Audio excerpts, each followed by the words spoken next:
তিনজন মার্কিনী স্টেট ডিপার্টমেন্টের যে যারা এসেছিলেন এখানে, তারা নিশ্চয়ই বাংলাদেশে বা ঢাকায় কাচ্চি বিরিয়ানি খেতে আসে।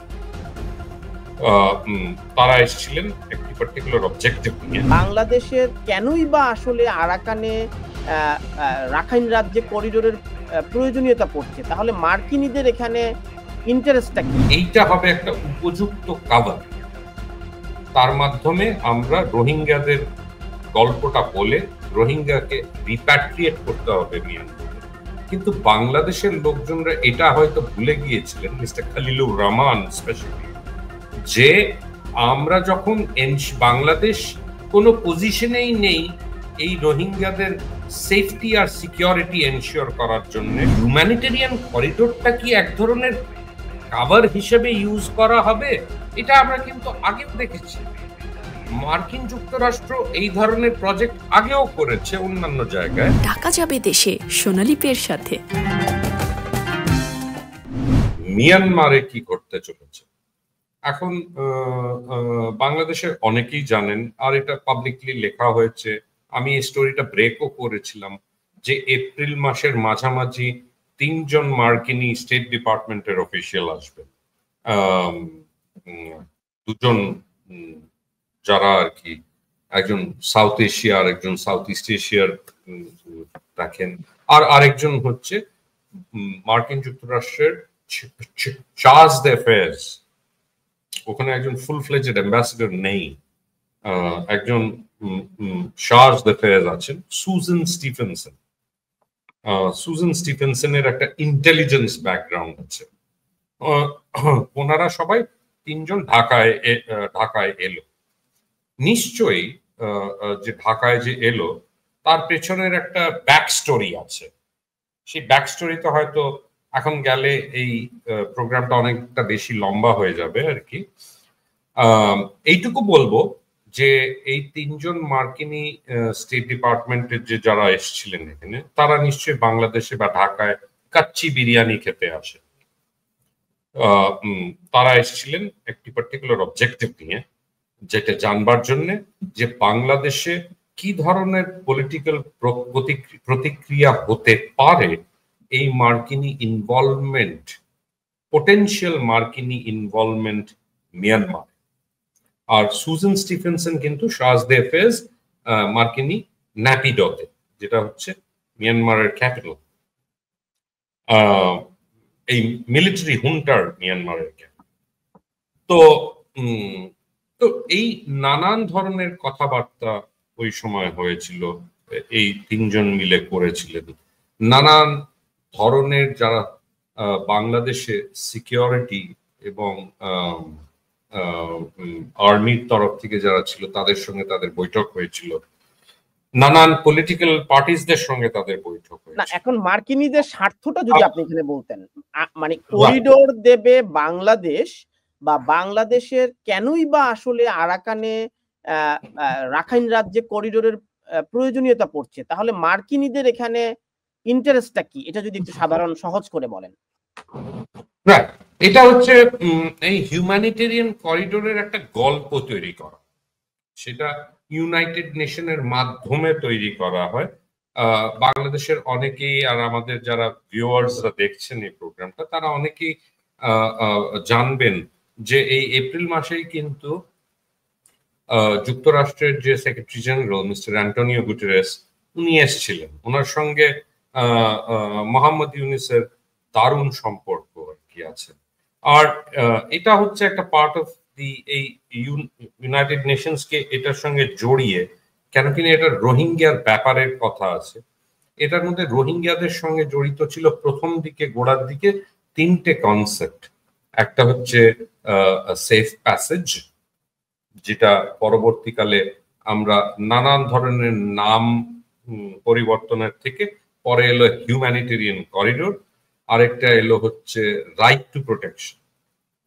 তো এই যে 3টে কনসেপ্ট আমরা দেখলাম, তার মধ্যে থেকে তারা হিউম্যানিটেরিয়ান করিডোরটাকে সেটেল করলো যে এইটা হবে একটা উপযুক্ত কাভার, তার মাধ্যমে আমরা রোহিঙ্গাদের গল্পটা বলে রোহিঙ্গাকে রিপ্যাট্রিয়েট করতে হবে মিয়ানমারে। কিন্তু বাংলাদেশের লোকজনরা এটা হয়তো ভুলে গিয়েছিলেন, মিস্টার খলিলুর রহমান স্পেশালি, যে আমরা যখন বাংলাদেশ কোনো পজিশনেই নেই এই রোহিঙ্গাদের সেফটি আর সিকিউরিটি এনশিওর করার জন্য মিয়ানমারে। তাদের কিসের ভিত্তিতে ফেরত পাঠানো হবে মিয়ানমারে? তাদের তো ওখান থেকে আরাকান আর্মি বলুন বা মিয়ানমার মিলিটারি হুন্টাই বলুন, দুদিক থেকে চাপের জন্য কিন্তু তারা বাংলাদেশে এসে আশ্রয় নিয়েছিলেন 2017-তে, আর তার পরবর্তীকালে আরো লোকজন এসেছে।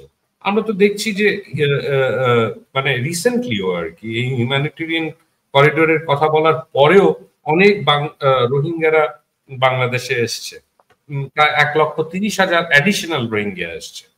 তো এই যে রোহিঙ্গাদের ব্যাপারটা নিয়ে কথা বলা, কিন্তু তাদের সেফটি আর সিকিউরিটির এনশিওর করার মতন যে মেকানিজমস গুলো থাকা উচিত সেগুলোকে ইনস্টিটিউশনালাইজ না করা, তার থেকেই বোঝা যায় যে রোহিঙ্গাদের কিন্তু এখানে ইউজ করা হচ্ছে। আর এই হিউম্যানিটেরিয়ান করিডোরটা কিন্তু আসলে হবে এক ধরনের স্যাংশন মার্কিন যুক্তরাষ্ট্রের যে সাপোর্টটা আর কি, সেটা মেটেরিয়াল সাপোর্ট হবে আরাকান আর্মির জন্য। আর সেটাকে প্রোভাইড করতে পারবে তার মাধ্যমে হবে, সেটা হবে বাংলাদেশের আর্মির মাধ্যমে। কিন্তু বাংলাদেশের আর্মি কিন্তু একমাত্র ইনস্টিটিউশন বাংলাদেশে যারা এই ধরনের কাজ করতে পারবে। কেন কিনা বাংলাদেশের আর্মি কাজ করছে এই যে মোহাম্মদ ইউনূসের যে সরকার, এটা জড়িত যে সরকারটা আছে, এটা কিন্তু এক ধরনের আনঅ্যাকাউন্টেবল সরকার, এটা ইলেক্টেড সরকার নয়। সেই জন্য এই সরকারটা কিন্তু not accountable to the people of Bangladesh. এই যে জড়িয়ে যাওয়া বাংলাদেশের আর্মির, বাংলাদেশের যে ন্যাশনাল যে সিকিউরিটি এস্টাবলিশমেন্ট, তাদের যে এই মার্কিন যুক্তরাষ্ট্রের যে প্রজেক্টটা আছে আর কি রাখাইনে, তার সঙ্গে জড়িয়ে যাওয়ার পেছনে একটাই কারণ, সেটা হচ্ছে এই সরকার বাংলাদেশের মানুষের প্রতি অ্যাকাউন্টেবল। আর তার জন্য জনাব নন্দী, আমি যে জিনিসটা বুঝতে পারছি, জাতিসংঘের তত্ত্বাবধানে যদি মানবিক করিডোর দিতে হয়, তো জাতিসংঘ তো বলছে রাখাইনে যেহেতু আরাকান আর্মির দখলে 17টি রাজ্যের মধ্যে সম্ভবত তারা 14টি দখলে নিয়েছে, তো এ কারণে সেখানে একটা দুর্ভিক্ষ হতে পারে, খাদ্য সংকট হতে পারে, সে কারণে সেখানে খাদ্য সরবরাহ নিশ্চিত করতে হবে। আপনি হাসছেন, অনেকেই হাসছে, অনেকেই এটিকে প্রশ্ন তুলছে। তো বাংলাদেশের তরফ থেকে আসলে বার্গেইন পাওয়ারটা কি? রোহিঙ্গাদের সেখানে ফেরত নেওয়া হবে এই ব্যাপারটি তো জাতিসংঘ নিশ্চিত করছে না। তো জাতিসংঘ যদি তার মানবিক করিডোর নিশ্চিত করে বাংলাদেশের মধ্য দিয়ে, তাহলে তো সেখানে খাদ্য সরবরাহ পাঠানোর কথা জাতিসংঘের শান্তি মানে পিস কমিটির মাধ্যমে, অর্থাৎ পিস মিশনে যে বিভিন্ন দেশের সৈন্যদের দিয়ে যে মানে সেনা সদস্য তৈরি করা হয়, তো সেখানে শুধু বাংলাদেশ সেনাবাহিনী কেন, জাতিসংঘের শান্তি মিশনে যে সদস্যরা যায় সেখানে বাংলাদেশের সেনাবাহিনী থাকে, পাকিস্তানে থাকে, ভারতের থাকে, বিভিন্ন দেশ মিলে একটি সেনা ট্রুপ সেখানে পাঠানো হয়। তো আপনি আপনার প্রতিবেদনে কেন শুধু বাংলাদেশ সেনাবাহিনীকে ইঙ্গিত করেছেন, সেটির সূত্র কি? দেখুন, বাংলাদেশ সেনাবাহিনী এখন বেশ কয়েক বছর ধরে আর কি হাজার হাজার তাদের নিজেদের সৈন্য আফ্রিকায় কিছু কনফ্লিক্ট যেখানে চলছে কিছু কিছু দেশে, সেখানে পিস কিপিং মিশনে যায়। তো সেই পিস কিপিং মিশনে যায়, তারা বাংলাদেশ সরকার থেকে একটা স্যালারি পায়। অ্যাডিশনালি তারা ডলার্সে এক ধরনের স্যালারি পায় ইউনাইটেড নেশনস এর থেকে, আর সেটা একটা খুবই অ্যাট্রাকটিভ একটা হ্যান্ডসাম প্যাকেজ হয় আর কি তাদের জন্য। তো তারা যায়, এটা অনেকদিন ধরে চলছে, আর এটা একটা ইন্টারেস্টের মতন ডেভেলপ করে গেছে বাংলাদেশে।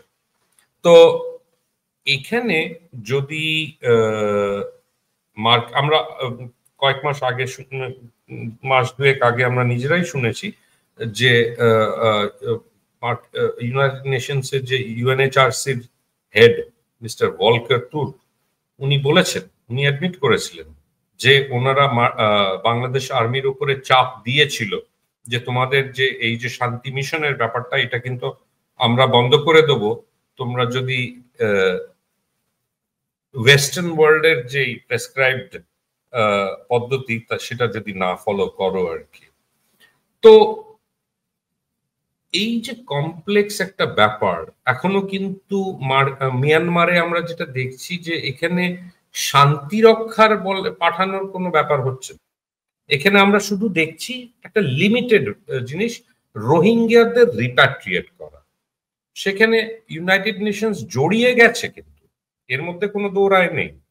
কিন্তু ইউনাইটেড নেশনস এর কাছে কি কোনো ধরনের প্রেসক্রিপশন আছে যে তাদের সেফ রিটার্ন, সেই সেফ রিটার্নের কোনো প্রেসক্রিপশন কিন্তু আমরা দেখছি না। আমরা খালি শুনছি একটা সেফ প্যাসেজ হোক, একটা হিউম্যানিটেরিয়ান করিডোর হোক, একটা প্রপোজালও ছিল এর আগে নো ফ্লাই জোন ডিক্লেয়ার করা হোক। তো এই যে এটা কিন্তু আমরা কোনোভাবেই বাস্তবায়ন হতে দেখছি না ইউনাইটেড নেশনস এর তরফ থেকে। আমরা খালি দেখছি বাংলাদেশের মিস্টার খলিলুর রহমান এটার ফেভারে খুবই বলছেন যে এটা হিউম্যানিটেরিয়ান করিডোর হওয়া উচিত। এখন বাংলাদেশে নানান পলিটিক্যাল, প্রাইমারলি বিএনপি এটা অপোজ করেছে, ইন প্রিন্সিপাল অপোজ করেছে। তো আমাদের এখানে দেখতে হবে যে এই যে হিউম্যানিটেরিয়ান করিডোরটা কি এক ধরনের কাভার হিসেবে ইউজ করা হবে, এটা আমরা কিন্তু আগেও দেখেছি। মার্কিন যুক্তরাষ্ট্র এই ধরনের প্রজেক্ট আগেও করেছে অন্যান্য জায়গায়, যে ইউনাইটেড নেশনসকে সামনে রেখে তাদের কিন্তু তাদের সিকিউরিটি অবজেক্টিভস গুলোকে অ্যাটেন্ড করার বা অ্যাচিভ করার চেষ্টা করেছে। ঠিক একই জিনিস কিন্তু এখানেও হচ্ছে।